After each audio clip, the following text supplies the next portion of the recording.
નમસ્કાર વિદ્યાર્થી મિત્રો, શ્રી કર્મયોગ વિદ્યા સંકુલ હબુકડા આયોજિત ઓનલાઈન વર્ગોમાં ફરી વખત તમામ વિદ્યાર્થીઓને આવકારું છું. મિત્રો, તત્વજ્ઞાનના પ્રકરણ નંબર 2ની આપણે જ્યારે વાત કરીએ છીએ ત્યારે અને તેમાં પણ લેક્ચર નંબર 5માં આપણે આગળના લેક્ચરમાં જે વાત કરી હતી તે જ વાતનું અહીંયા પુનરાવર્તન કરવાનું છે. એટલે કે દલીલનું પ્રામાણ્ય નક્કી કરવાની જે સત્યતા કોષ્ટકની પ્રત્યક્ષ રીતનો ઉપયોગ આપણે અહીંયા કરવાનો છે. અને આ પ્રકરણમાં આવા જ દાખલા છે એ ઘણા બધા આપણને આપવામાં આવેલા છે. આમ જોઈએ મિત્રો તો પ્રકરણ નંબર 2માં 2 પ્રકારના રૂપ અથવા સ્થાનાપતિ નિદર્શનને આધારે તેનું પ્રામાણ્ય નક્કી કરવાની વાત કરવામાં આવેલી છે. એકમાં તો કે આપણને દલીલ આપેલી હોય છે અને દલીલના માધ્યમથી આપણે તેની પ્રાત્યક્ષ રજૂઆત કરીને સત્યતા કોષ્ટકની મદદથી દલીલ છે એ પ્રમાણભૂત છે કે અપ્રમાણભૂત તે નક્કી કરવાનું છે. અને બીજી રીતમાં છે તમને પ્રાતિક રજૂઆત આપવામાં આવી હશે અને તેના આધારે જ આપણે તો કે આપેલ પ્રાતિક રજૂઆત એટલે કે પ્રાતિક રજૂઆત એટલે કે દલીલ પ્રમાણભૂત છે કે અપ્રમાણભૂત તે નક્કી કરવાનું છે. ટૂંકમાં એક સરખી મેથડ છે, એક સરખી જ પદ્ધતિ છે મિત્રો. અને આશા રાખું છું કે લેક્ચર નંબર 4માં આપણે જે એક ઉદાહરણ સૂચિતાવાળું જોયું હતું તે તમામ મિત્રોએ ઘેર પ્રેક્ટિસ કરી છે. મિત્રો, બહુ એકદમ સરળ બાબતો છે અને વારંવાર 3 માર્કમાં તો પૂછાય જ છે. વિકલ્પો કે 1-2 વાક્યનો ઉત્તર તેમાં તો આવે જ છે, મોટા પ્રશ્નમાં પણ આવે છે, પણ 3 માર્કમાં તો એક આવી દલીલ પૂછાય છે ને પૂછાય જ છે. એટલે આપણે એવો જ પ્રયત્ન કરીએ કે 3 માર્ક આપણને રોકડા મળી જાય. હવે મિત્રો તો કે છે લાંબી દલીલ આપણે અહીંયા લીધી છે, જેથી કરીને આપણે મોટી દલીલ આવે તો કઈ રીતે તેની પ્રાતિક રજૂઆત થઈ શકે, કઈ રીતે સંકેતાવલી બને, આપણે એની પણ વાત કરવાની છે. પણ મિત્રો હજી એક કહી દઉં છું હું તમને કે નિયમ પ્રમાણે વિધાનપરક પરિવર્તી હોય કે વિધાનપરક અચળ હોય, એકને એક વિધાનનો ઉપયોગ બીજી વખત કરવામાં આવે તો તેના માટે તે જ વિધાનપરક અચળ મૂકવામાં આવે છે. અહીંયા તમે દલીલ જુઓ કે જો લોકોમાં જાગૃતિ આવે છે તો સમાજમાં ક્રાંતિ આવે છે. જો સમાજમાં ક્રાંતિ આવે છે તો દેશની પ્રગતિ થાય છે. અને તેથી જો લોકોમાં જાગૃતિ આવે છે તો દેશની પ્રગતિ થાય છે. આપેલી દલીલમાં દરેક વિધાનનો ઉપયોગ 2 વખત કરવામાં આવેલો છે. એટલે આમ જોઈએ તો 6 વિધાન થાય છે, પણ પ્રાતિક રજૂઆતમાં આપણે માત્ર 3 જ વિધાન લેવાના છે. કારણ કે એક દલીલનો ઉપયોગ છે, આપણે દલીલમાં એક વિધાનનો ઉપયોગ બીજી વખત કરવામાં આવેલો છે. હવે મિત્રો તો કે આપણે જ્યારે સત્યતા કોષ્ટકની પ્રત્યક્ષ રીતનો ઉપયોગ કરીને આપેલી દલીલનું પ્રામાણ્ય નક્કી કરતા હોય ત્યારે સૌથી પહેલા આપણે તો કે નિયમ પ્રમાણે સંકેતાવલી બનાવીશું. મતલબ આપેલા વિધાન માટે આપણે ધારણા કરવાની છે, પણ વિધાન પરક અચળ, કારણ કે રૂપની વાત છે નહીં. અને રૂપની વાત હોય તો અને તો જ વિધાન પરક પરિવર્તી આવે, પણ જ્યારે પ્રાતિક રજૂઆત કરતા હો ત્યારે વિધાન પરક અચળ આવે. એટલે કે A to Z કેપિટલ અક્ષર લઈ શકાય. હવે સૌથી પહેલા મિત્રો આપણે તો કે આપેલી દલીલની સંકેતાવલી છે એને રજૂ કરવાનો પ્રયત્ન કરીએ. પહેલો મુદ્દો બનશે આપણો તો કે સંકેતાવલી. કઈ રીતે આના માટે આપણે ધારણા કરીશું. જો વિધાન આપેલું વિધાન છે, લોકોમાં જાગૃતિ આવે છે. જો તો છે એ તો કે કારક છે અને કયું કારક છે એ આપણને બધાને ખબર છે, શરતી કારક છે. એને હમણાં આપણે ધ્યાનમાં લેવાનું છે નહીં. સૌથી પહેલા સંકેતાવલીમાં આપણે જે મુખ્ય 3 વિધાનો છે એની ધારણા કરી લઈએ. જો સૌથી પહેલા તો કે પહેલું વિધાન બનશે આપણું લોકોમાં જાગૃતિ આવે છે. આ પહેલું વિધાન છે આપણું. બીજું વિધાન છે સમાજમાં ક્રાંતિ આવે છે. સમાજમાં ક્રાંતિ આવે છે. મિત્રો ખાસ યાદ રાખજો કે વિધાનનો ઉપયોગ બીજી વખત કરવામાં આવતો હોય તો તેના માટે અલગ પ્રાતિક રજૂઆત એટલે કે અલગ સંકેતાવલી કરવાની જરૂર છે. જો સમાજમાં ક્રાંતિ આવે છે એ આપણે એ વિધાન આવી ગયું છે, આપણે તેના ધ્યાનમાં લેશું નહીં. અને સૌથી છેલ્લે કયું વિધાન આપેલું છે? દેશની પ્રગતિ થાય છે. સંકેતાવલીમાં જે આપણને તાર્કિક કારકો માટેનો શબ્દ અથવા શબ્દ જૂથ આપવામાં આવ્યો હોય તેને અલગ કાઢીને થોડી વાર પૂરતા એને છે આપણે તો કે સાઈડમાં લઈ લેવાના છે. એટલે અહીંયા છે દેશની પ્રગતિ થાય છે. દેશની પ્રગતિ. હવે તમે સામે મિત્રો તો કે ત્રણ વિધાન મૂક્યા છે. પહેલું છે લોકોમાં જાગૃતિ આવે છે, બીજું છે સમાજમાં ક્રાંતિ આવે છે અને ત્રીજું છે દેશની પ્રગતિ થાય છે. હવે લોકોમાં જાગૃતિ આવે છે એના માટે હું એ વિધાનપરક અચળ છે એ ધારી લઉં છું. સમાજમાં ક્રાંતિ આવે છે એના માટે બી ધારું છું અને દેશની પ્રગતિ થાય છે એના માટે સી ની ધારણા કરું છું. હવે તમારી સામે મિત્રો જુઓ, બહુ સાદી ભાષામાં પરફેક્ટ સંકેતાવલી તમને બતાવીશ.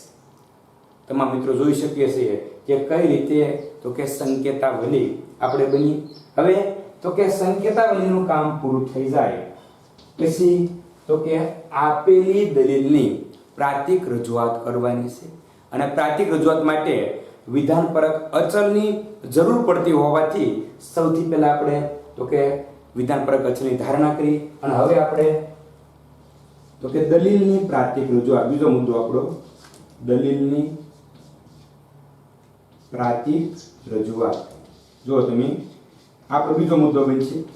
મિત્રો ધ્યાન દઈને જો આપણે કામ કરીએ તો કોઈ પ્રકારની અડચણ અહીંયા આપણને ઊભી થશે નહીં.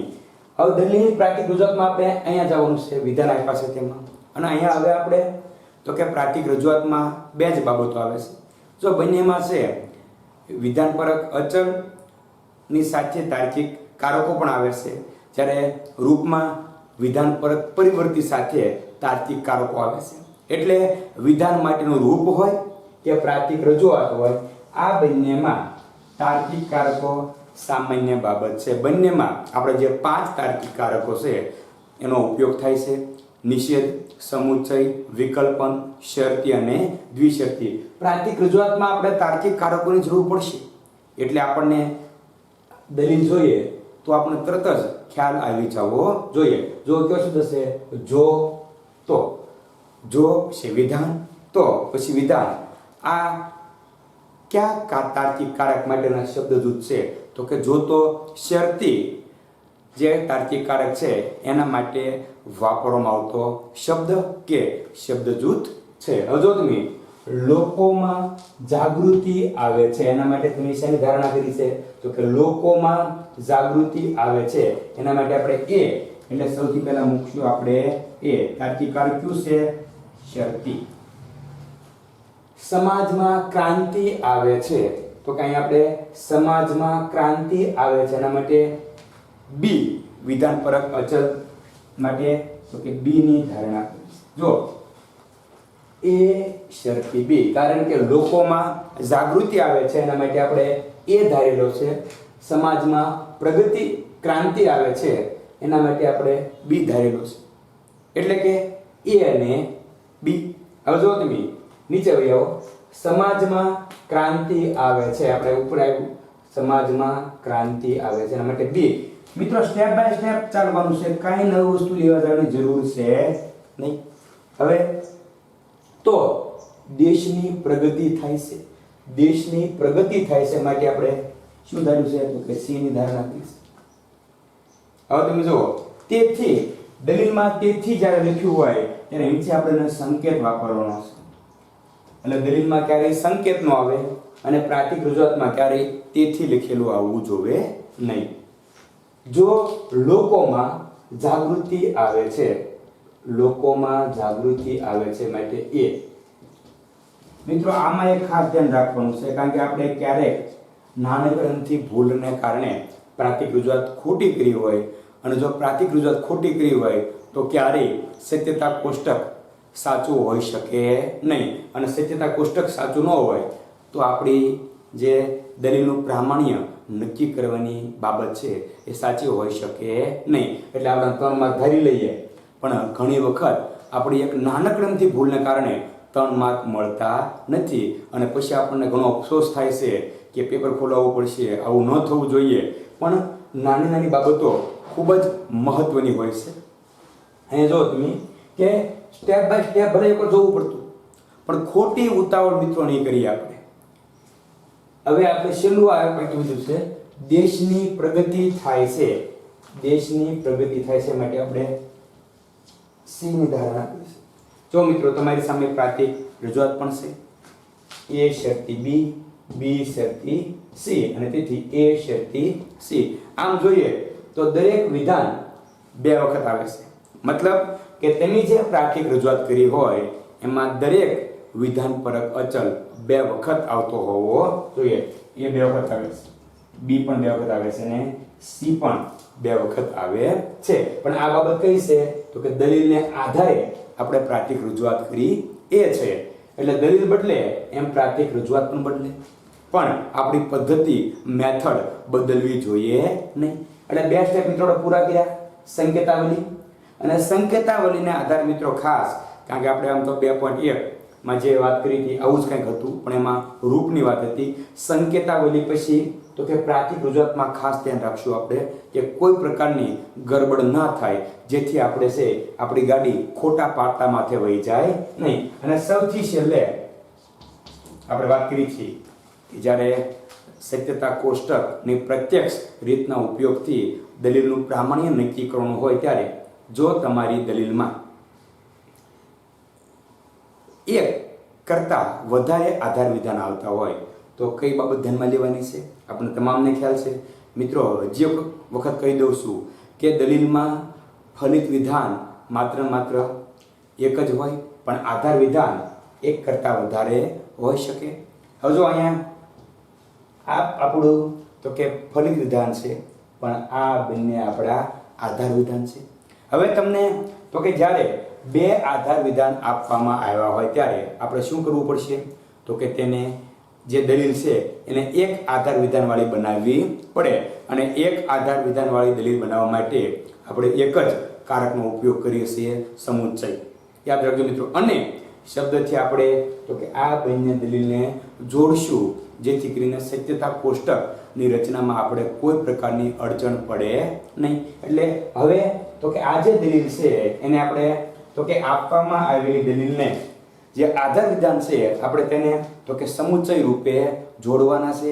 એ પણ મિત્રો જોઈ લઈએ. જુઓ કે આધાર વિધાનોને અથવા આધાર વિધાનો સમુચ્ચય રૂપે, કારણ કે સમુચ્ચય રૂપે રજૂ કરીશું તો અને તો જ આપણે માત્ર છે એ તો કે 1 આધાર વિધાનવાળી દલીલ ગોતી શકશું. અને સત્યતા કોષ્ટકમાં માત્ર 1 જ સ્તંભ આધાર વિધાનનો અને 1 જ સ્તંભ ફલિત વિધાનનો હોવો જોઈએ. હવે જો આધાર વિધાનોને સમુચ્ચય રૂપે જોડતી વખતે ખાસ યાદ રાખવાનું કે ભૂલમાં ફલિત વિધાન લેવાઈ જાય નહીં. મિત્રો બહુ નાનકડી બાબતો નોટ કરીએ તો અને તો જ આપણે સાચો દાખલો ગણી શકીએ. હવે આપણે ક્યાં ક્યાં આધાર વિધાન આપેલા છે તો કે એ શરતી બી અને બી શરતી સી. આ બંનેને આપણે સમુચ્ચયથી જોડવાના છે. એટલે બંને આપણે શીખી ગયા છીએ એ કાઉન્ટ કરીએ તો જ મેળવશે. એટલે પહેલા કાઉન્સમાં એ શરતી બી અને બીજા કાઉન્સમાં કે બી શરતી સી. આ બંને આધાર વિધાનો આપણે અહીંથી જ લીધા છે, ક્યાંય બહાર લેવા જવાની જરૂર છે નહીં. પણ આપણે સમુચ્ચય રૂપે તેને જોડવાના, એટલે આ થઈ ગયા સમુચ્ચય રૂપે. હવે તો કે અહીંયા આપણને કેટલા આધાર વિધાન હતા? તો કે આધાર વિધાન નંબર 1 અને આધાર વિધાન નંબર 2. પણ આપણે અહીંયા તો કે એને માત્ર એક જ આધાર વિધાનમાં ફેરવી નાખ્યું. હવે તો કે જે ફલિત વિધાન છે તેને એ જ રીતે આપણે મૂકી દેવાનું છે. કઈ રીતે? તો કે એ શરતી છે. જો મિત્રો આ વાત થઈ ગઈ. આપણું 50% કામ અહીંયા પૂરું થાય છે. કે સૌથી પહેલા તો કે સંકેતાવલી, ત્યારબાદ પ્રાતિક રજૂઆત, અને પ્રાતિક રજૂઆત કર્યા પછી તો કે જો એક કરતાં વધારે આધાર વિધાન હોય તો તેને સમુચ્ચય રૂપે આપણે અહીંયા જોડીશું. હવે મિત્રો આપણે તો કે આ જે આપણને પ્રાતિક રજૂઆત મળી છે એના આધારે આપણે સત્યતા કોષ્ટકની રચના કરવાની છે. તો હવે આપણે સત્યતા કોષ્ટકની રચના કરીએ અને ત્યાર પછી એના પ્રામાણ્યની સહી તપાસ કરીએ. તો કે હવે તો કે આપણને જે વિધાન અથવા પ્રાતિક રજૂઆત આપવામાં આવેલી છે એની તો કે સત્યતા કોષ્ટકની રચના કરવાની છે. પણ મિત્રો સત્યતા કોષ્ટકની રચના આપણે આગળના પ્રકરણ નંબર 1 માં જોઈ એ જ પ્રમાણે છે. માત્ર આધાર વિધાન અને ફલિત વિધાન આ બે શબ્દ આપણા માટે આ પ્રકરણમાં નવા છે. બાકી ટોટલ નિયમો, ટોટલ પદ્ધતિ, એના જે આદ્યસ્તંભ નક્કી કરવા, ગૌણસ્તંભ નક્કી કરવા, હરોળ નક્કી કરવી, ટીએફની ગોઠવણી નક્કી કરવી, એના જૂથ નક્કી કરવા, તે પદ્ધતિ બેઠી પ્રથમ પ્રકરણની છે. એટલે આપણે એમાં છે બહુ ડીપમાં જવાની જરૂર છે નહીં. પણ છતાં આપણે નક્કી કરી લઈએ કે આ જે પ્રાતિક રજૂઆત આપવામાં આવેલી છે એમાં તમારે સૌથી પહેલાં આદ્ય સ્તંભો એટલે કે મુખ્ય સ્તંભો ગોતવાના છે. તો જોઈ લઈએ આપણે એ બી અહીંયા બીજી વખત આવે છે. બીજી વખત આપણે ધ્યાનમાં લઈશું નહીં. એટલે એ બી અને સી, અહીં એ પણ આવી ગયો અને સી પણ આવી ગયો. અને નિયમ પ્રમાણે જ્યારે એકને એક વિધાનનો ઉપયોગ બીજી વખત કરવામાં આવ્યો હોય ત્યારે અલગ આદ્ય સ્તંભની રચના કરવાની જરૂર નથી. એટલે આપણે કેટલા આદ્ય સ્તંભ થઈ ગયા? 3 કાક્યા એ બી અને સી. આપણે મિત્રો જોઈ શકાય છે એ બી સી આપણા 3 છે એ આદ્ય સ્તંભ થઈ ગયા. ત્યાર પછી તો કે પહેલું વિધાન અહીંયા આપણને જે પહેલું આપ્યું છે એ જ લેવાનું છે. ક્યારેય સત્યતા કોષ્ટકમાં આપણે છે એ ઊંધું લેવાનો પ્રયત્ન કરશું નહીં. પહેલું વિધાન શું છે અહીંયા? તો બધાને બતાવે છે આપણને એ શરતી બી. તો આપણે સૌથી પહેલા લખી લઈએ અહીંયા તો કે એ શરતી બી. અને બીજું શું છે? અહીંયા જે આપ્યું એ આપણું બીજું વિધાન છે, એને લખી લઈએ અહીંયા તો કે બી શરતી સી. હવે તો કે આધાર વિધાન ગોતવાનું છે. આ સમગ્ર વિધાન આપણા માટે આધાર વિધાન છે. આપણે એને લઈ લઈએ અહીંયા. જો કઈ રીતે? તો કે એ શરતી બી સમુચ્ચય બી શરતી સી. આ થઈ ગયું. અને સૌથી છેલ્લે ફલિત વિધાન ગોતવાનું છે જે આપણે અહીંયા આપેલું છે.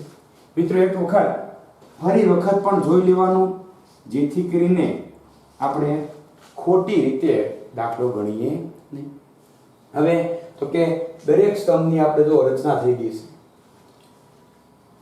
જોઈ લો 3 આદ્ય સ્તંભ, ત્યાર પછી આપણે ગૌણ સ્તંભની રચના કરી, આપણા 2 ગૌણ સ્તંભ છે. પછી આપણે આધાર વિધાનની રચના કરી અને છેલ્લે ફલિત વિધાનની આપણે રચના કરી. મિત્રો બહુ ધીરજ સાથે દાખલો ગણીએ આપણે. હવે તો કે હરોળ નક્કી કરવાની બાબત આવે છે. સ્ટેપ બાય સ્ટેપ જ ચાલીશું કે સૌથી પહેલા સ્તંભ, ત્યાર પછી હરોળ અને હરોળમાં ટીએફની ગોઠવણી અને પછી આપણને તમામ નિયમો આવડે છે એટલે આપણે જોવાની જરૂર છે નહીં. હરોળ આપણને ખબર હશે 2 ની માથે જેટલા આધાર વિધાન હોય તો આદ્ય સ્તંભો હોય એની સંખ્યા કેટલા આદ્ય સ્તંભ છે? 3. 1 2 ને 3 એટલે 2 ની 3 ઘાત 2 ગુણ્યા 2 ગુણ્યા 2 2 2 4 ને 4 2 8. તો કેટલી હરોળ આવશે? 8. 1 2 3 4 8 6 7 અને 8 થઈ ગઈ મિત્રો. હવે તો કે TF ની ગોઠવણી કરવાની છે. તો આપને ખબર જ છે જે નિયમ છે અને આપણે સાદી રીત પણ આવડે છે. વારંવાર છે આપણે યાદ રાખી દો મિત્રો કે ભાઈ 4 હરોળ હોય તો TF ની કઈ ગોઠવણી આવે, 8 હોય તો કઈ આવે, અને આપણે 2, 4 ને 8 આ ત્રણ બાબતો માથે જ ભાર મૂકવાનો છે. અને લગભગ એનાથી આગળ આપણે ક્યારેય કોષ્ટક બનાવવાની જરૂર પડતી નથી, કારણ કે બહુ કોષ્ટક મોટું થઈ જાય. એટલા માટે આપણે 2, 4 અને 8 આ ત્રણ હરોળના જ આપણે છે એ તો કે કોષ્ટક રચવાની બાબત માથે ભાર મૂકીએ. હવે તો કે પ્રથમ જે A સ્તંભ છે એમાં TF નું માત્ર એક જ જૂથ આવશે. કઈ રીતે? તો કે 4T 1, 2, 3 અને 4 અને 4F 1, 2, 3 અને 4. હવે તો કે B ની વાત કરીએ મિત્રો. B માં પણ બે જૂથ આવશે, 2T 2F 2T 2F. અડધા કરતા જવાના, T T F F T T F F. અને સૌથી છેલ્લે તો કે TF ના 4 જૂથો કઈ રીતે ડબલ કરતા જવાના છે. અહીંયા 1 આવ્યું, અહીંયા 2 આવ્યા, અહીંયા 4 આવ્યા. અને આમ જોઈએ તો આને અડધા કરતા જવાના, અહીંયા 4 આવ્યા, અહીંયા 2 આવ્યા, અહીંયા 1 આવશે. થોડું ઘણું છે એ આપણે લોજિકથી કામ કરીએ વધારે મજા આવે. એટલે TF ના 4 જૂથ, આ એક જૂથ, આ બીજું, આ ત્રીજું અને આ. હવે મિત્રો આ બાબત આપણે તમામ મિત્રોને સારી રીતે સમજાઈ ગઈ છે. હવે તો કે A શરતી B, A શરતી B આ બંને વચ્ચે કયું કારક? શરતી કારકનો જે સત્યતા મૂલ્યનો નિયમ છે એના આધારે આપણે સંપૂર્ણ સ્તંભની રચના કરવાની છે. કે ભાઈ શરત નિયમ શું છે? તો કે TF તો જ F, બાકી બધે T. અને TF ગોતો. અહીંયા ભાઈ T છે પણ અહીંયા જો ખાસ સ્તંભ જોઈજો, ખાસ એમાં ત્યાં મુશ્કેલી પડે નહીં કે ભાઈ અહીંયા T TF અહીંયા છે તો TF તો F. આપણે પહેલા નિયમ મિત્રો લગાડશું, પછી આપણને ખબર છે ભાઈ TF તો જ F, બાકી બધે T. મતલબ આ લખાઈ જાય પછી આપણે બધે T લખી નાખવાના છે. અહીંયા પણ જો TF છે એટલે એ પણ આવી છે. અહીંયા આપણે બધે F આવી ગયો છે એટલે એક પણ જગ્યાએ આપણે જોવા જવાની જરૂર છે નહીં, કારણ કે પહેલું વિધાન T આ 4 ઉદ્દેશ છે, આમાં આપણે ખોટું છે એ અંદર જવાની જરૂર છે નહીં. તો કે બાકી જે હરોળ વધી એ દરેક હરોળમાં શું આવશે? તો કે T આવશે, કારણ કે TF તો જ F, બાકી બધે T. એટલે કે અહીંયા T, અહીંયા પણ T T અને T. મિત્રો આ કોષ્ટક ખાસ પૂર્ણ કરીએ કે આ સ્તંભની રચના કઈ રીતે કરી છે આપણે? તો કે A B એટલે કે 1 અને 2, 1 અને 2 સ્તંભ વચ્ચે તમે કયો નિયમ લગાડ્યો છે? તો કે શરતીનો નિયમ લગાડ્યો છે. આટલું થઈ જાય પછી મિત્રો તો કે હવે આગળ ચાલીએ. શું આવે છે? B શરતી C. એટલે હવે તો કે B શરતી C. હવે આ બંને વચ્ચે આપણે તો કે શરતીનો નિયમ છે એ લગાડવાનો છે. એ પણ જોઈએ જો તમે કે TF તો જ F શરતીનો નિયમ આપણે યાદ રાખી જ લેવાનો. મિત્રો 5 એ 5 હું તો તમને વારંવાર કહું છું કે 5 એ 5 જે નિયમો છે, કારકો છે એને ટૂંકમાં યાદ રાખીએ.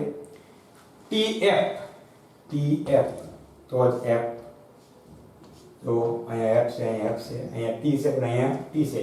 TF આપણે બતાવીશ. હવે આ બંને જગ્યાએ F છે એટલે આપણે જોવાની જરૂર છે નહીં. હવે લગાડજો મિત્રો. T T T T T અને T. લ્યો આ થઈ ગયા આપણે પાંચમા સ્તંભની રચના. કઈ રીતે કરી? B અને C. B એટલે 2 અને C એટલે 3. 2 અને 3 આ બંને વચ્ચે તો કે શરતી કારકના નિયમનો ઉપયોગ કરીને અમે તેની રચના કરી છે. મિત્રો સત્યતા કોષ્ટકમાં સૌથી મોટો ફાયદો એ છે ને કે બધી વસ્તુ અંદરથી જ લખવાની હોય છે. હવે આગળ જો તમે તો કે A શરતી B અહીંયા છે બતાય છે અને B શરતી C અહીંયા છે. હવે તો કે આ બંને વચ્ચે કયું કારક? સમુચ્ચય કારક. એનો આપણે છે ઈ તો કે સમુચ્ચય કારકનો જે સત્યતા મૂલ્યનો નિયમ છે એ લગાડવાનો છે. નિયમ યાદ કરી લઈએ કે ભાઈ ટી ટી તો જ ટી, બાકી બધે એફ. હવે જો તમે કે એ શક્તિ બી આપણું પહેલું વિધાન છે, બી શક્તિ સી આપણું બીજું વિધાન છે. હવે એમાં તમે જો તો કે ટી ટી તો જ ટી, સમુચ્ચયનો નિયમ શું છે? તો કે ટી ટી તો જ ટી, બાકી બધે એફ. એટલે કે અહીંયા લખી શકાય છે આપણે ટી ટી એફ નહીં, એફ ટી નહીં. અહીંયા જો ટી ટી તો જ ટી, ટી ટી તો જ ટી અને ટી ટી તો જ ટી. એટલે કે અહીંયા જો તમે ટી ટી તો જ ટી. ટી એફ તો હમણાં ધ્યાનમાં લેવાનું છે, અહીંયા બંને એફ છે એટલે પ્રશ્ન નથી. ટી ટી તો જ ટી અને ટી ટી તો જ ટી, સૌથી છેલ્લે ટી ટી તો જ ટી. હવે તો કે હવે જે બાબત વધી આપણે બધે ત્યાં તો કે એફ લખી નાખવાનો છે. જો તમે એફ એફ એફ. આ જે સ્તંભ છે, સ્તંભ નંબર 6, એની રચના આપણે કઈ રીતે કરી? તો કે એ શક્તિ બી એટલે કે ચોથું વિધાન, બી શક્તિ સી એટલે કે પાંચમું વિધાન, 4 અને 5 એની વચ્ચે સમુચ્ચય કારકનો છે આપણે સત્યતા મૂલ્યનો નિયમ લગાડ્યો. અને હવે સૌથી છેલ્લે આપણે હવે તો કે ફલિત વિધાન તરફ જવાનું છે. અને મિત્રો આખા સત્યતા કોષ્ટકમાં દલીલનું પ્રામાણ્ય નક્કી કરવામાં આ બે જ સ્તંભ અતિ મહત્વના છે. આપણે આની રચના આને આધારે કરવાની હોવાથી આ પણ મહત્વના છે. હવે જો તમે એ શક્તિ સી, અહીં એ શક્તિ સી આપેલું છે નહીં, અને જ્યારે આપણને એવું વિધાન ન મળે ત્યારે આપણે આના આધારે આપણે જે આદ્ય સ્તંભો છે એના આધારે રચના થાય. જો એ અને સી આ બંને વચ્ચે આપણે શરતી જે કારક છે તેનો સત્યતા મૂલ્યનો નિયમ લગાડવાનો છે. સત્યતા મૂલ્યનો નિયમ મિત્રો ટી એફ તો જ એફ. જો ખાસ જોઈએ વચ્ચે આને ધ્યાનમાં ન લેતા, આપણે 1 અને 3 આ બંને વચ્ચે શરતી કારકનો જે નિયમ છે તેનો ઉપયોગ કરવાનો છે. ટી ટી નહીં, ટી એફ તો જ એફ. જો પછી ટી એફ આપણે બતાવી છે અહીંયા કે ભાઈ ટી એફ. ત્યાર પછી તો કે બાકી બધે છે આપણે જોવાય તમે કે બાકીના 4 વિધાન આપણને એફ આપેલા છે એટલે આપણે ધ્યાનમાં લેવાના છે નહીં. હવે તમે જુઓ તો કે બે જગ્યાએ એ અને સી આ બંને સ્તંભોમાં માત્ર બે જગ્યાએ છે એ ટીએફ આવે છે, મૂકી દીધું. બાકી તમામ જગ્યાએ આપણે હરોળમાં ટી મૂકવાનો છે. અને આની રચના કઈ રીતે કરી? એ એટલે કે 1 અને સી એટલે 3. મિત્રો ખાસ લખવાનું 1 અને 3 વચ્ચે કયો? તો કે શરતી કારકનો નિયમ લગાવ્યો. મિત્રો હવે આપણે કામ પૂરું થઈ ગયું.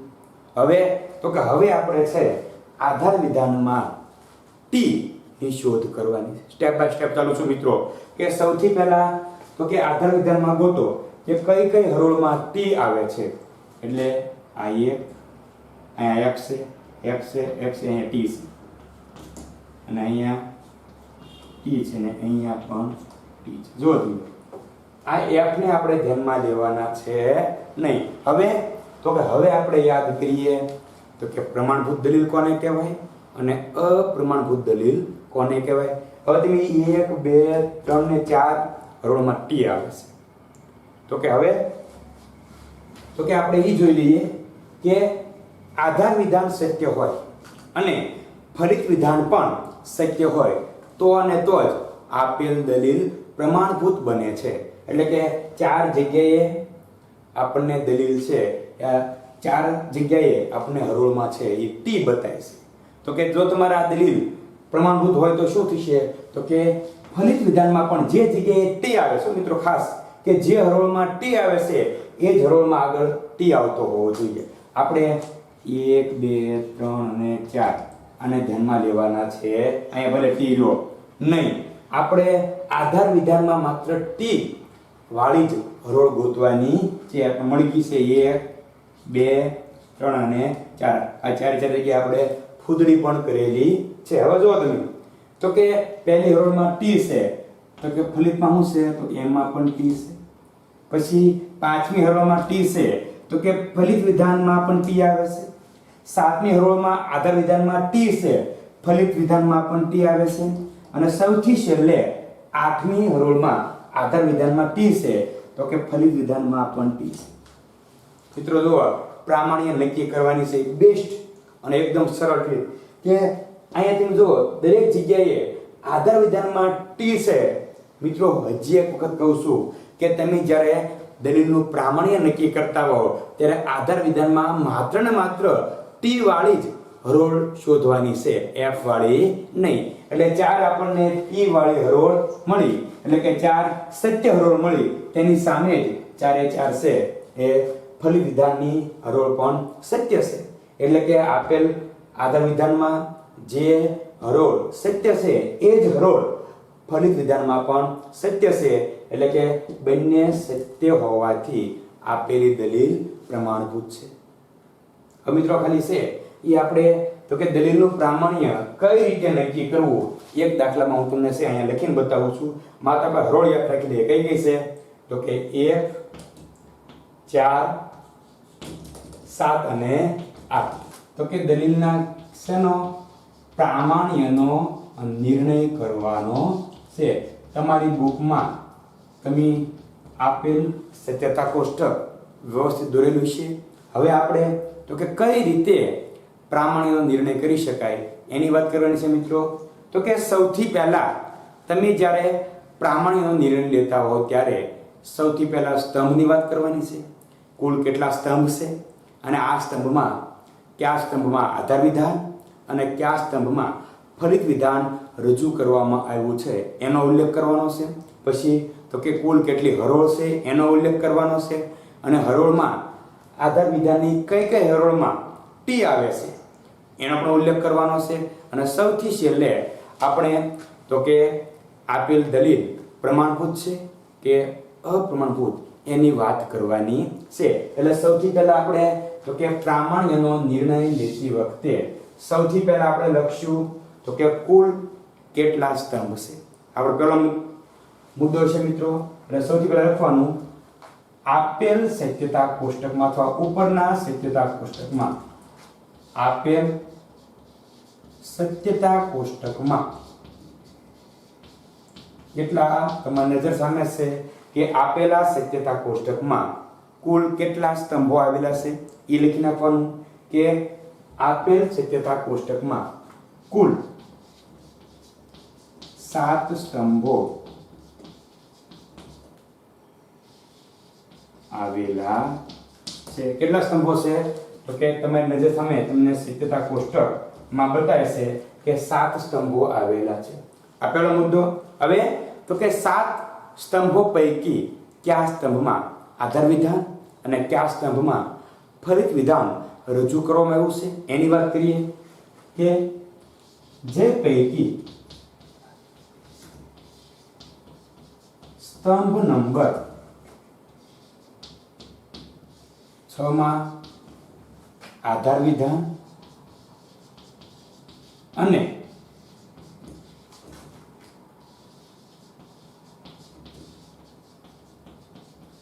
સ્તંભ નંબર 7 માં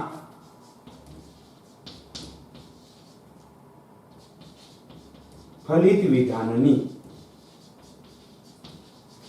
રજૂઆત થયેલી છે.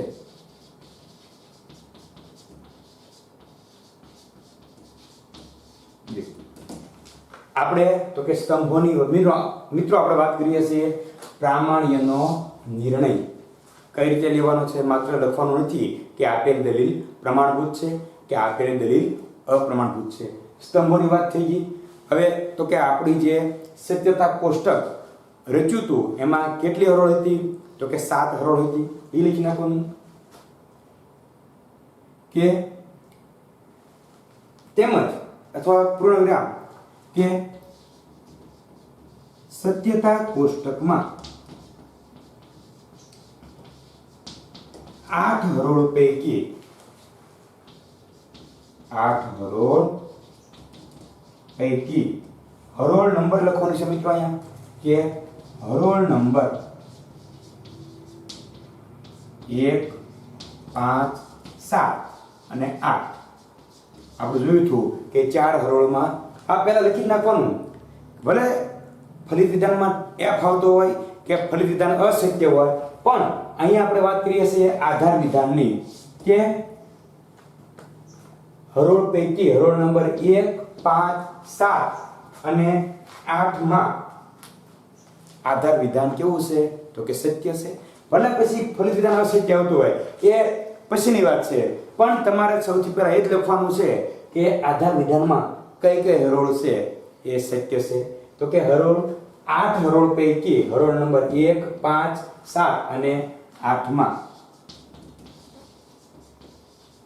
આધાર વિધાન શું છે તો કે આધાર વિધાન સત્ય એટલે કે ટી લખવાનું કૌંસમાં સત્ય છે અને આપણે જોયું હતું કે તમારા સત્યતા કોષ્ટકમાં તમને બતાય છે કે 1 5 7 અને 8 એ હરોળમાં જ છે એ ફલિત વિધાન પણ સત્ય છે એટલે કે આ જ હરોળમાં આ જ હરોળ એટલે 1 5 7 અને 8 એને આપણે બીજી વખત લખવાની જરૂર છે નહીં એટલે તમને બતાય એટલા માટે એ જ વસ્તુ લખવાની છે કે આ જ હરોળ 1 5 7 અને 8 આ જ હરોળ છે એમાં તો કે આ જ હરોળોમાં ફલિત વિધાન પણ સત્ય છે હવે તો કે જેના આધાર વિધાન સત્ય હોય અને ફલિત વિધાન પણ સત્ય હોય તે દલીલ કેવી હોય છે તો કે તે દલીલ પ્રમાણભૂત હોય છે એટલે કે આ જ હરોળોમાં ફલિત વિધાન સત્ય છે એટલે ટી છે અને તેથી